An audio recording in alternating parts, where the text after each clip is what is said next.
What if the thing she believed made her unremarkable was the very thing someone else had been searching for his whole life? Dust rolled across Wild Rose Valley as Delilah Vaughn pressed her back against the worn planks of her father's general store.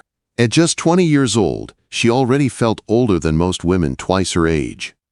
The frontier had carved its story into her skin, into her hands, into the quiet way she moved around the shelves. People whispered when she passed. "Poor thing," they'd say, "plain as porridge and twice as dull." She had learned to pretend she didn't hear them, even when the words cut. She adjusted her simple blue calico dress, tugging the faded fabric into place. Her brown hair was tied back in a practical bun. Nothing special, nothing eye-catching. The cracked mirror inside the store always told the same story. Straight hair, tired hazel eyes, skin marked by cold winters and hard work. A girl built for surviving, not for dreaming. Delilah whispered to herself as she stacked canned goods. Beauty is for girls in silk dresses. Out here, staying alive is enough. She repeated it often, like a shield, to protect herself from wanting anything more than a full pantry and a quiet life. Her mother had died 3 years earlier, and since then the store had become her whole world. Her father drowned his grief in whiskey, leaving Delilah to keep the family business alive. Every morning she opened the doors alone. Every night she counted coins by lamplight, praying they'd be enough. She dreamed of saving enough money to leave this dusty town someday. But dreams felt dangerous, almost selfish. The bell over the door rang. Sheriff Miller stepped inside with his usual heavy boots and stern face. "Miss Vaughn," he said, "there's a new group of ranch hands riding in for supplies. Harrington outfit. You might want to prepare."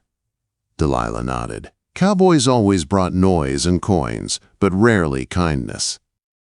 She braced herself for the usual rowdy behavior and careless comments, but she had no idea that the dust cloud rolling in from the horizon carried someone who would change everything. Quinton Nash pulled his hat lower to block the sun as he rode toward town with the Harrington cattle drive. At 25, he had spent 7 long years sleeping under open skies, driving herds across harsh land, and learning that a cowboy's life was often lonely.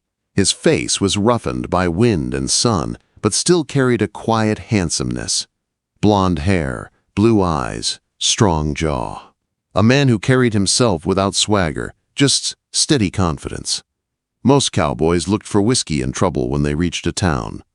Quinton usually stayed quiet, writing letters to his sister, sketching places he passed, wondering what life might look like if he stopped moving someday. As they reached Wild Rose Valley, he saw a small general store with faded lettering, Vaughn's Goods and Sundries. Through the window, he caught a glimpse of a young woman organizing shelves with a careful, graceful focus. She didn't look up, but something about her posture made him pause. She moved like someone carrying the whole weight of her world alone. "Nash," the trail boss barked. "Quit staring and get that horse stabled." Quinton shook himself from the moment but made a quiet promise. Before they left town, he would find a reason to step inside that store. Delilah saw the cowboys ride in from her window. Dust, noise, laughter, and swagger filled the street. Most men headed straight for the saloon. But one man stood out. He walked with purpose, without trying to impress anyone. He turned briefly, scanning the street, and for one heartbeat their eyes met through the glass. Delilah dropped her gaze fast. "Don't be foolish," she scolded herself. "Men like that don't look twice at girls like you." The afternoon dragged by until the doorbell rang near closing time. Delilah looked up and froze. It was him, the cowboy from the street. Hat in hand. Blue eyes soft and warm. A face both rugged and gentle. "Evening, miss," he said. "Hope I'm not too late." "We're still open," Delilah replied, keeping her voice steady. "How can I help you?" He stepped inside, looking around with genuine interest instead of the usual quick glance. "Name's Quinton Nash," he said, offering his hand. "Heading north with the Harrington outfit."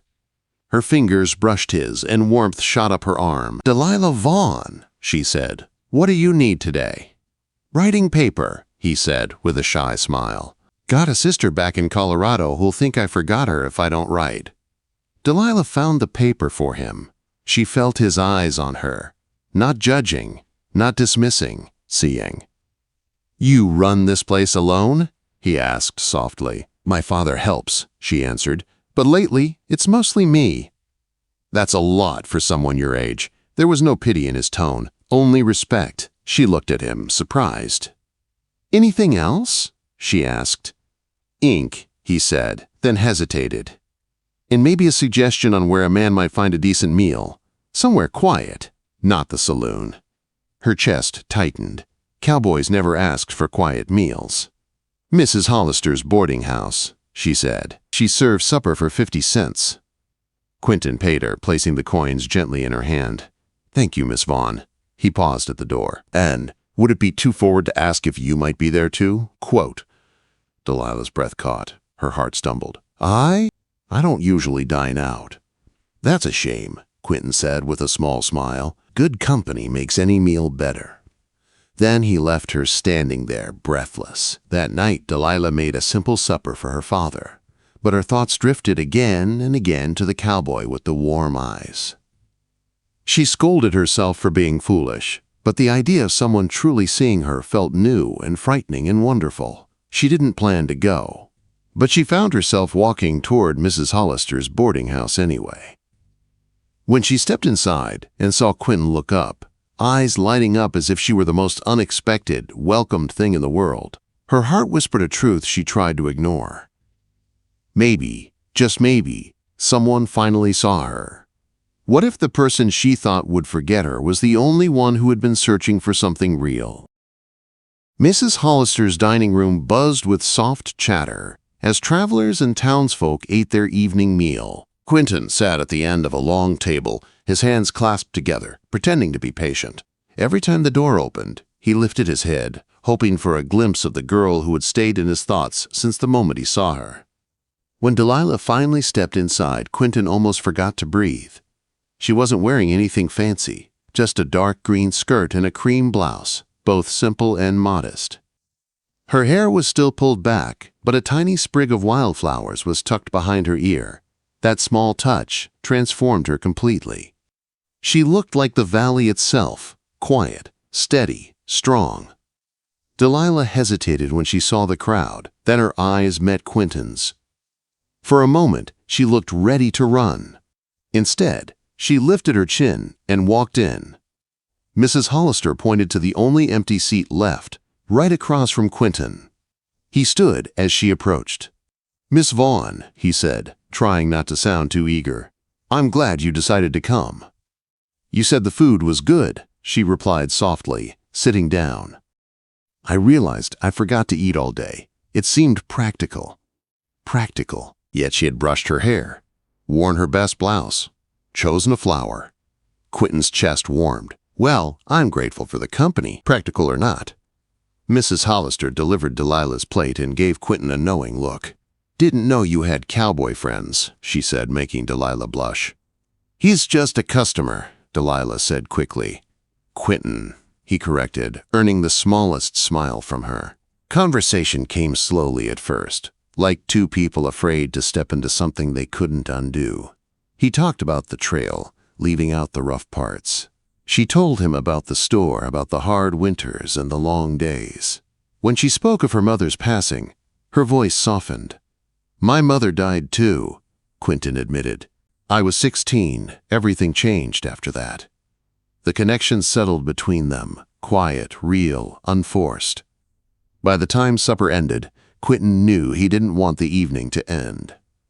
"May I walk you home?" he asked. "It's close," Delilah said.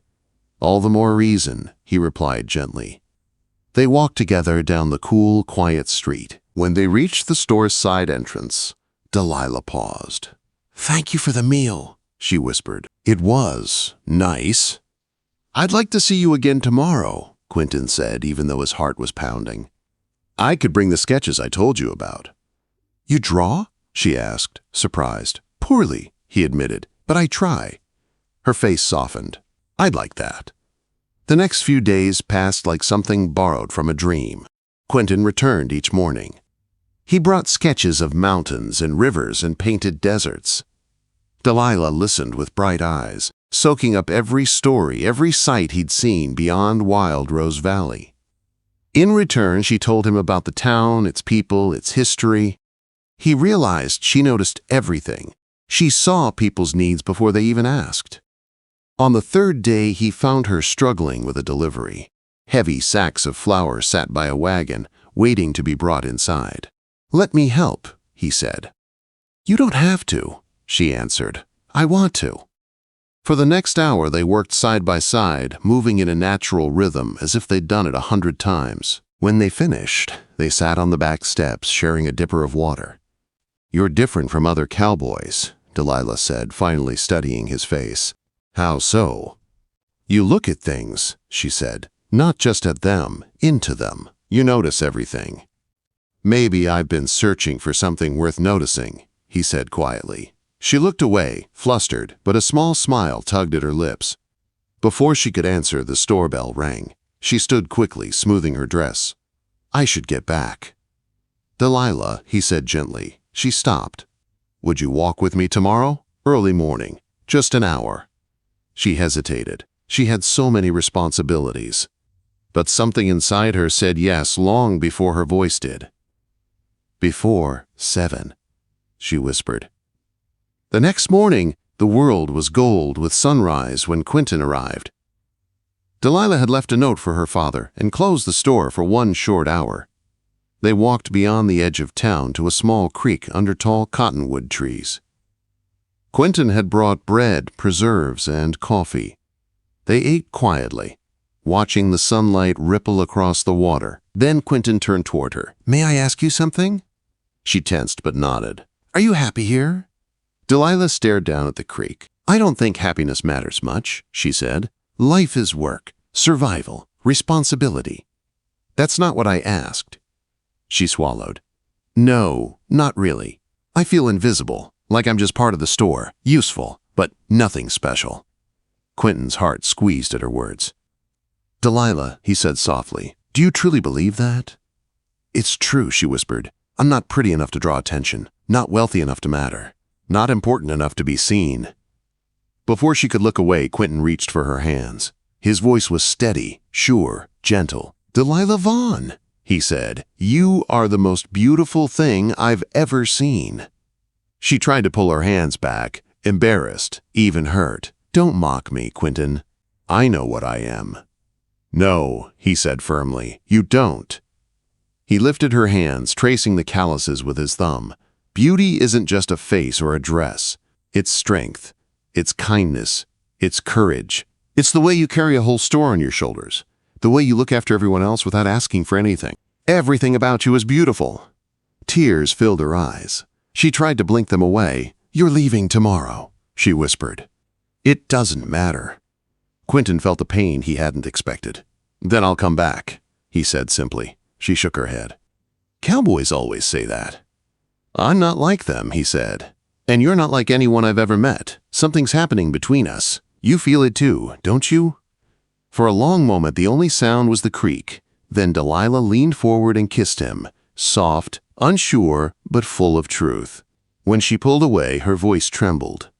"I feel it," she whispered. "Heaven help me. I do." What if the promise she feared was broken was the very promise that would save her whole life? The morning of Quinton's departure came far too soon. The sky was clear, the air cool, and every step Delilah took felt heavy, as if her heart stayed behind with every movement. He walked into the store early, trying to look composed, but worry flickered in his blue eyes. Delilah stood behind the counter, hands folded tightly to keep them from shaking. There were early customers, so they spoke with careful distance. "Miss Vaughn," he said with a polite nod. "Mr. Nash," she answered, voice low. Anyone watching would think they were strangers. When the customers left, he leaned closer. "Walk me out." They stepped into the morning sunlight. The Harrington outfit was gathering at the end of the street, preparing to ride north. Quinton reached into his pocket and handed her a folded letter. "Read this after I'm gone," he said. Delilah clutched it tightly. "Safe travels, Quinton." He brushed a strand of hair from her face, gentle as a promise. "This isn't goodbye. I'll come back." But as he rode away, dust rising behind him, Delilah felt fear curled deep inside her chest. She watched until the riders disappeared completely, then finally opened the letter with trembling fingers. Inside was a simple gold ring with a small pearl. His mother's ring. Her breath caught as she read his words. He promised to return in 6 weeks. Promised to stay. Promised a life. Promised her. Delilah pressed the ring to her heart. Hope, fragile and dangerous, bloomed inside her for the first time in years. For the next 3 weeks, she wore the ring on a ribbon under her dress. She worked harder than ever, cleaning the store, stocking shelves, sewing new curtains, even humming as she swept the floors. Her father noticed. "You look different," he said one evening, "happier." Delilah smiled softly. "I met someone." Her father grunted. "Cowboys blow in like wind and blow out just the same." "Not this one," she whispered. "He said he'd come back." Her father looked at her long and hard, then nodded. "For your sake, I hope he's a man of his word." But then disaster struck. A sudden summer storm tore across Wild Rose Valley, flooding the creek and bursting through the lower part of town. Water surged into the store. Delilah and her father worked through the night, dragging sacks and boxes to higher shelves. By dawn, half their stock was ruined. "We're finished," her father groaned. "We can't recover from this." "We can," Delilah insisted. "We will." "With what money?" Quote. She hesitated, then reached for the ribbon at her neck. Her father's eyes softened. "No," he said firmly. "That ring is yours. You hold on to it. We'll find another way." The town stepped in to help. People scrubbed mud, repaired damaged walls, restored the storeroom. Delilah worked harder than she ever had before. 6 weeks passed. Quinton didn't return. Not on the promised day. Not the next day. Not the next week.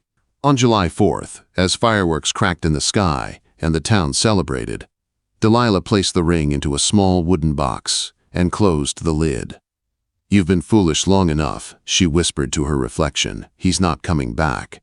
Meanwhile, miles away, Quinton was fighting for his life. The Newman Ranch, where he'd taken the contract, was falling into chaos. Cattle thieves, feuds with neighbors, ambushes. Men were killed. Others were hurt. Mail rarely went out. No one could leave. For nearly 8 weeks, Quinton was trapped. When they finally pulled out of the Newman contract, he pushed the horses to their limit, riding faster than he ever had. His fear was a hard knot in his chest. Would she still believe him? Would she think he abandoned her? Would she even want him anymore? On July 20th, Wild Rose Valley came into view. Quinton didn't wait for orders. He galloped straight down into town. The creek bridge was being rebuilt.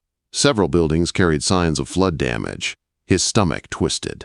When he reached the general store and saw the boarded window and the sign reading, "Open despite flood damage," he almost stopped breathing. He tied his horse and rushed to the side entrance. There she was, behind a makeshift counter, thin from worry, tired from work. Hair pulled back the same way he remembered. A different kind of strength in her face now.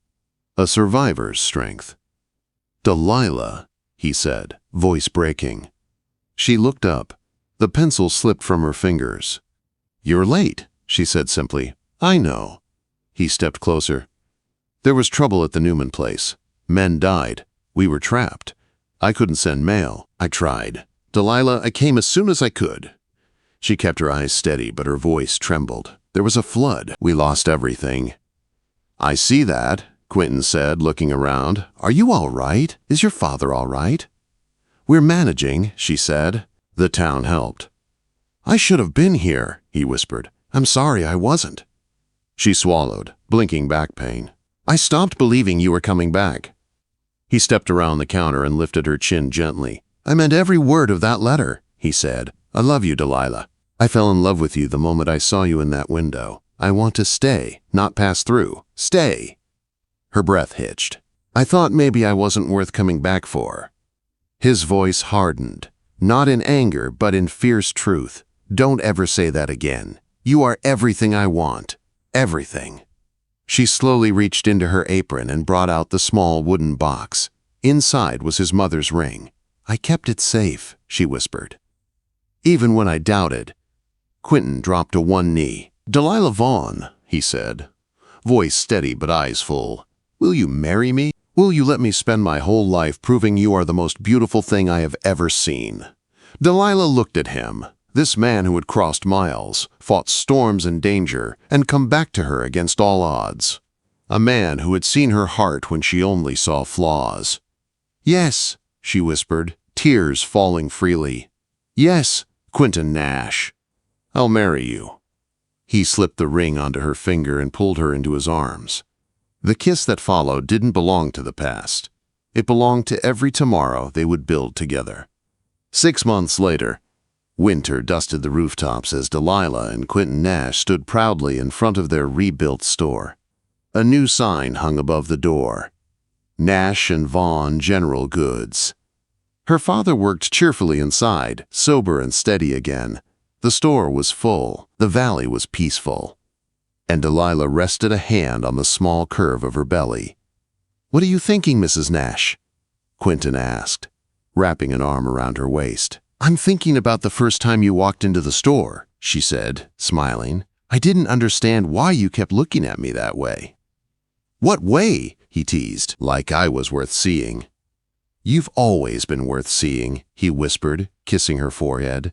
"And soon there'll be someone else who thinks so too." She looked at their future through the frosted window and finally saw what he had seen all along. Not plain, not invisible. Beautiful. Beautiful in all the ways that truly mattered.